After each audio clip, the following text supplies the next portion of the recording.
नमस्कार दोस्तों, मैं हूं हरे कृष्ण साहनी। मेरे YouTube मंच पर आपका स्वागत है। दोस्तों, अगर आप दलित, पिछड़ा, आदिवासी हो, माइनॉरिटी हो, तो आप रंगबाज बनने का प्रयास ना करें, क्योंकि आप रंगबाज बनने का प्रयास करेंगे तो आपको धूल में मिला दिया जाएगा। बिहार में पहले दुसाध, मलाह, यादव रंगबाज हुए, लेकिन आज वो धूल में मिल चुके हैं। उत्तर प्रदेश में धूल में मिल चुके हैं। नज़र उठा करके अगर आप देख लीजिएगा तो बिहार में जो रंगबाज जीवित है वो सवर्ण है। उत्तर प्रदेश में जो रंगबाज जीवित है वो सवर्ण है। आपको संरक्षण मिलेगा अगर आप सवर्ण है, क्योंकि कॉलेजियम सिस्टम के आधार पर आपका जज है। चपरासी से लेकर चीफ जस्टिस तक आपका है। लेकिन आप दलित, पिछड़ा, आदिवासी है तो आपको बचाने कोई नहीं आएगा। इसलिए बुलेट का जवाब आपको बैलेट से देना होगा। डॉक्टर भीमराव अंबेडकर ने जो कलम किताब आपके हाथ में थमाया था, आपको आपका अधिकार कैसे लेना है, कैसे अधिकार को छीनना है, मान्यवर काशीराम ने आपको बताया।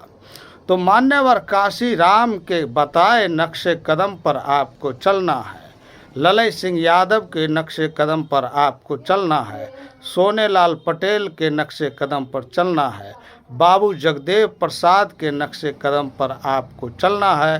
कर्पूरी ठाकुर के नक्शे कदम पर चलना है। लालू यादव के नक्शे कदम पर चलना है। शिबू सोरेन के नक्शे कदम पर चलना है। आपको इन तमाम महान विभूतियों के नक्शे कदम पर चलना है। अपने हक हुकूक को अगर लेना है तो अपने वोट की कीमत आपको जानना पड़ेगा। जवान फिल्म में शाहरुख खान ने आपको साफ तौर पर ये संदेश दिया है कि एक कलम आप खरीदने जाते हैं तो उसको घस घस के देखते हैं कि ये ठीक से चलता है या नहीं चलता है। चावल खरीदने जाते हैं तो उसको देखते हैं कि इसमें कंकर है या नहीं है। अपने वोट के अधिकार को आप समझिए। आप वोट उसी को दीजिए जो आपके लिए संघर्ष करता है। आप कितना बड़ा लोग क्यों न हो, जैसे स्वामी रामदेव यादव है, जात का अहीर है, वो खुद को भगवा लवादा में इतना सुरक्षित महसूस करने लगा कि वो सवर्ण की भाषा बोलने लगा। राजस्थान में मुसलमान के विरुद्ध बयान दिया। आज राजस्थान की हाई कोर्ट उसको तलब कर लिया और कहा जब जब तुमको हाई कोर्ट बुलाएगा तुमको जाना होगा और जांच में उसका सहयोग करो। स्वामी रामदेव का गिरफ्तारी तय है। मोनू मानेसर वो भी जात का अहीर है। राजनीतिक फायदा के लिए उसको हरियाणा सरकार बचा के रखी और जैसे ही राजस्थान में चुनाव आया, राजस्थान के पुलिस को सौंप दिया गया।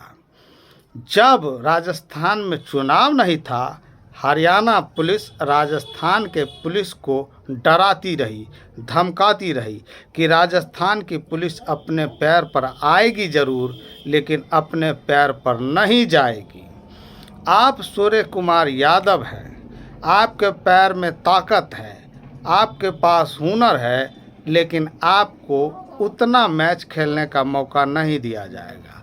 आप कुलदीप यादव हैं, बेशक 2 मैच में 9 विकेट ले लेते हैं, फिर भी आपको रेस्ट दिया जाएगा। आप रिंकू सिंह हैं, आपका जलवा को दुनिया सलाम करता है, आपको मौका नहीं दिया जाएगा। आप रोहित शर्मा हैं, सवर्ण हैं, 100 मैच में फ्लॉप चलते हैं, 0 पर आउट होते हैं, फिर भी आपको मौका दिया जाएगा। तो आप समझिए, आप कलम के सिपाही बनकर ही आगे जा सकते हैं। आप मान्यवर काशीराम के बताए हुए रास्ते पर आगे जा सकते हैं। आप कर्पूरी ठाकुर के बताए हुए रास्ते पर आगे जा सकते हैं। आपको कलम का सिपाही बनना है। मोनू मानेसर भले ही कितने बड़ा हथियार, कीमती हथियार लेकर घूमता था, लेकिन अब उससे ज़रूरत नहीं है तो उसको राजस्थान पुलिस को सौंप दिया गया। फिर ख्याल आया कि कहीं मोनू मानेसर विश्व हिंदू परिषद के बड़े बड़े नेताओं का नाम बता दे, इसलिए विश्व हिंदू परिषद परेशान है उसे छुड़वाने के लिए। विश्व हिंदू परिषद के ही सौजन्य से उसे थाईलैंड भेजा गया। सरकार बहाना करती कि मोनू मानेसर हमको मिल नहीं रहा है, और वो थाईलैंड में गुलछल्ले उड़ा रहा था। किसी सरकारी नौकरी में मोनू मानेसर नहीं था, उसके पास इतना पैसा कहाँ से आया, कोई बड़ा बिजनेसमैन नहीं था, तो मोनू मानेसर थाईलैंड गया तो गया कैसे? उसके पास इतना कीमती हथियार कैसे आया? जैसे अतीक अहमद को मारने के लिए इतने कीमती हथियार मुहैया कराया गया, मोनू मानेसर को भी, बिट्टू बजरंगी को भी यही संस्था इतने महंगे महंगे हथियार दिया करती थी। आपको बताया जाता है पाकिस्तान के प्रधानमंत्री नरेंद्र मोदी के शपथ ग्रहण समारोह में आते हैं। उससे पहले प्रधानमंत्री नरेंद्र मोदी ने कहा था कि हमारी सरकार आएगी तो हम हेमराज के कटे हुए सिर को वापस लाएंगे, लेकिन यही प्रधानमंत्री अपने जहाज को पाकिस्तान में लैंड कराता है और नवाज शरीफ की मां के लिए शॉल ले जाता है, सेवई खाता है, बिरयानी खाता है।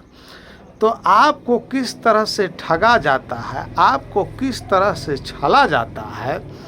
जो जहां पलेगा, जो जिस परिवेश में बड़ा होगा, जो जैसा दाना खाएगा, उसका नमूना वैसा ही पैदा होता है।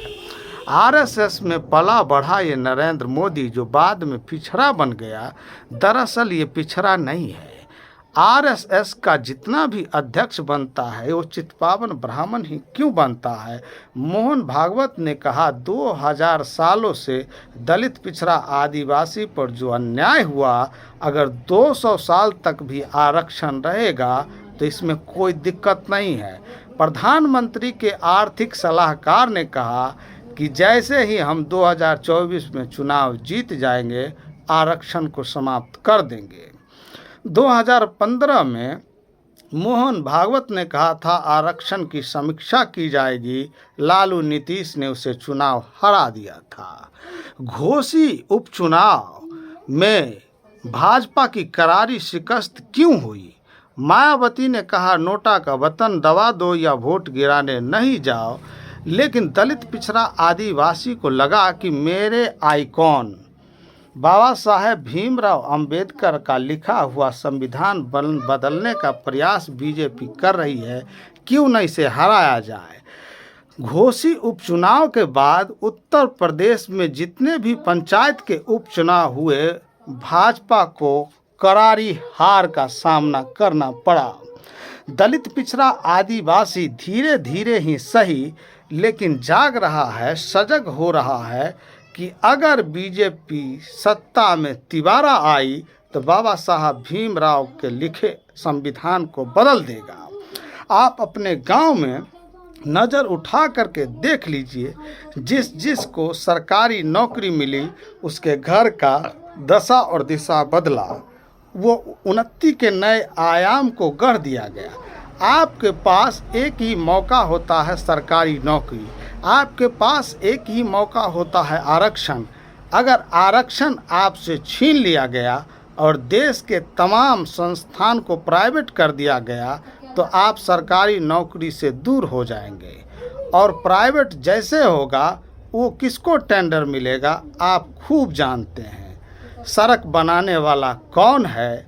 सड़क के किनारे लगे हुए पेड़ों में पानी डालने वाला कौन है? सड़क किनारे बैरियर वसूलने वाला कौन है? गंगा किनारे बैरियर वसूलने वाला कौन है? मंदिर का जो चाबी है उसके दान पेटी का चाबी किसके पास है? कौन अपने बच्चे को विदेश भेज रहा है? कौन आपके बच्चे को वैदिक काल में धकेलना चाह रहा है? आईआईटी का पढ़ाई को हिंदी झूठ कह के बताया जा रहा है। एमबीबीएस के पढ़ाई को हिंदी झूठ करके बताया जा रहा है कि हम हिंदी में सब चीज़ कर देंगे, देश का नाम भारत होगा, आपके बच्चे को संस्कृत सिखाया जाएगा और हमारे बच्चे विदेश में इंग्लिश में पढ़ाई करेंगे, हमारे बच्चे एमबीबीएस बनेंगे और तुम्हारा बच्चा भैंस चराए तो बेहतर है। तुम अपने बच्चे को वैदिक काल में ले जाओ और हम अपने बच्चे को यूरोप में पढ़ाएंगे। तुम अपने बच्चे को जंगल में ले जाओ, हम अपने बच्चे को विदेश ले जाएंगे। तेरा बच्चा हिंदू की रक्षा करेगा, बीएचपी आरएसएस की रक्षा करेगा, हमारा बच्चा विदेश से डॉक्टर, इंजीनियर, साइंटिस्ट बन के आएगा। अभी नहीं तो कभी नहीं, मौका है 2024 में, हराओ भाजपा को, नहीं तो आपके बाबा भीम साहब, आपके आइडल डॉक्टर भीमराव अंबेडकर के लिखे संविधान को बदल दिया जाएगा। आरक्षण का पंछी जैसे फुर से उड़ जाएगा, हाथ मसलने के सिवा कुछ नहीं रहेगा। समझोगे 20 साल बाद, तब तक सब चीज़ निकल जाएगा। जय हिंद, जय भारत। अभी नहीं तो कभी नहीं।